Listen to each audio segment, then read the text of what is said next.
Guys, I will. Here it is, ladies and gentlemen. Big Papa Pump on the O Show. This has been a great day, and right now it's sort of the highlight of the day for a lot of us because it's a man that's joining us at the table right now, right here at the Jägermeister booth. A gentleman who we've wanted to have on the show for quite a while. We just haven't had the opportunity. I got to spend a couple of weeks with this guy out on the East Coast last summer. We had a good time together. Ladies and gentlemen, here he is. You know him. You love him. Big Papa Pump, Scott Steiner. How are you, man? Good. What's up, man? How you doing? It's been a while since I've seen you. How you keeping? Surviving, brother. Yeah. Doing your thing? Yep. As always. Always got the longest lineups at every convention and every merch table. Yeah, trying, man. You look great, dude. You're in the best shape of your life, I think. Trying. That's my freaks. That's all that matters.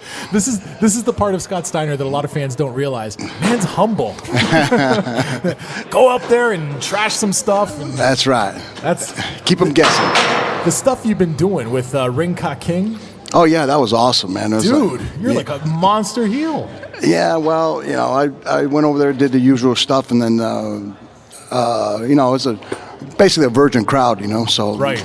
Went at this one fan. He didn't really didn't do what I wanted, so I tried to rip his eye out, and then the fan saw that, and then I jumped him, tried to chase him, and then they all split. So that was basically the story behind that. They realized that real quick that I was serious, I remember seeing the headline after that first Ring Ka King taping, and it was making headlines.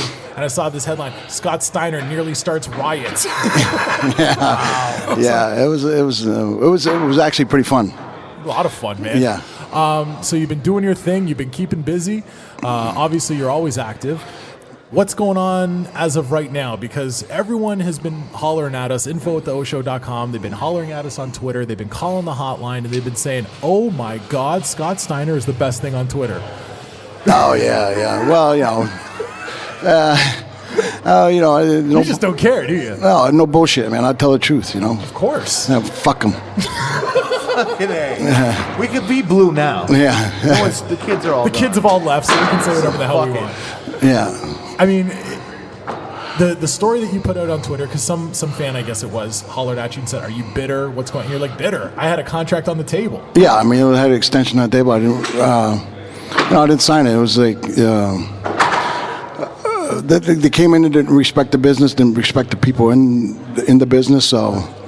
and I've seen that shit before in WCW, and I've seen what happened in WCW, ran into the ground, so it was either, two choices to take, and it's like, I'm gonna be a part of the sinking ship again. I'm gonna say what I have to say and try to save it. Is the thing that set you off the whole comparison that you made on Twitter between the David Flair and Garrett Bischoff? Is that really what just pushed you over the edge with this? No, I think them going on the air and just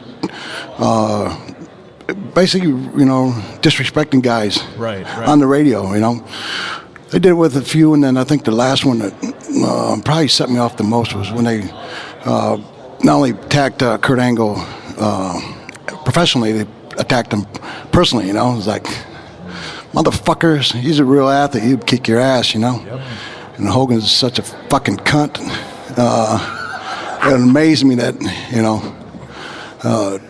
that he didn't rip his head off. But I've seen that Hogan in action before. He play a big game, but when it comes down to it, when push comes to shove, I see him cower like a little pussy. So it's not like I got tired of it. So it's time to do the shit the way I want to do it. I know one of the things that you mentioned that it pissed off a lot of people at the time when it happened was the story was completely pointing towards Bobby Roode taking the TNA title at Bound for Glory, and then Hogan came out publicly before the show and said, I don't think Bobby Roode is ready. Yeah. And then the booking changed. Yeah, exactly. He said some other stuff where he pretty much exposed the, shit you shouldn't say, Right. So, that not only pissed me off, it pissed a lot of people off because, at TNA we're a tight-knit group, It was like, we knew what the pitches was. We knew we were second, we knew we had a long hill to climb to, even catch up or, sniff WWE's ass, so we knew we had to work together, you know. And these motherfuckers came in here and just totally disrespected everybody. So. And you know, there's a lot of people out there, and I've even heard some whispers of this today here at the convention because there was the buzz. You know, Scott Steiner's in the building. He's been telling off Bischoff and Hogan and all this stuff on Twitter. And there was some buzz, and some people are saying, I think it's a brilliant work. I think it's a brilliant work leading to a big payoff for Scott Steiner and TNA. Yeah. That motherfucker better be ready when he sees me again. That's all I got to say. That's the best answer, no matter what the truth is. I absolutely love it. So you love doing these kind of things, right? You love getting out and seeing the people? Well, yeah, it's great. You know, people come back, they show you pictures of what, you know, when you back in the day in WCW, WWF, and WWE. So, yeah, you know, they ask you questions about certain matches. And right.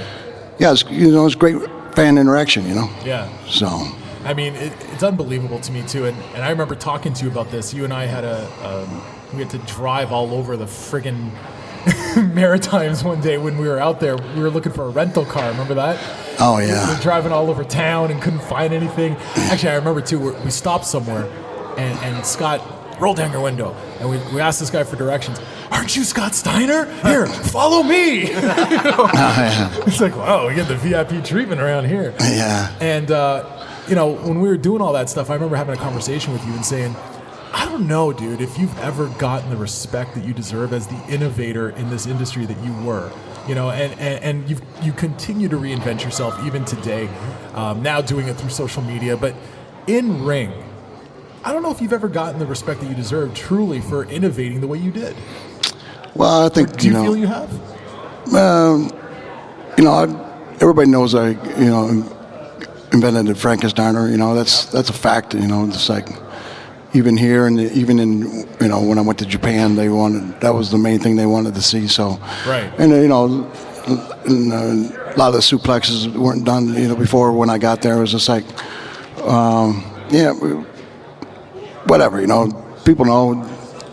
I know, so that's great. You know, and the friends that know is cool with me. You know. I mean, you're incredibly humble, but I'll say it. You know, I remember watching Scott Steiner, you know, coming up when he was on TV in the 80s, in the late 80s, early 90s, and thinking to myself, oh my God, there's nobody out there that's doing the stuff he's doing, and at his size. Yeah. You know, and Tid, I know for you, working as a big guy who used to fly a lot, you were obviously a huge fan of Scott Steiner, right? I was a monster fan. Anytime I could see a guy who was, you know, that well put together, who is willing to jump up onto somebody like that in the corner and pull that off, I popped every single time I would see it. Because now when you see it, it's guys that, you know, cruiserweight guys and junior heavyweights and stuff like that are doing it. But when you actually saw a heavyweight doing that changed the bar for everybody, because everybody else said, shit, now I got to come up with something cool. And there was never anything cooler that you were going to be able to come up with. The way Scott Steiner did the Frankensteiner, though, was 1,000 times cooler than how these Mexicans do it today. Yeah, it looks more crisp. It looked like a drop kick. It looked like a drop kick, and then all of a sudden it's like, what the hell did he do?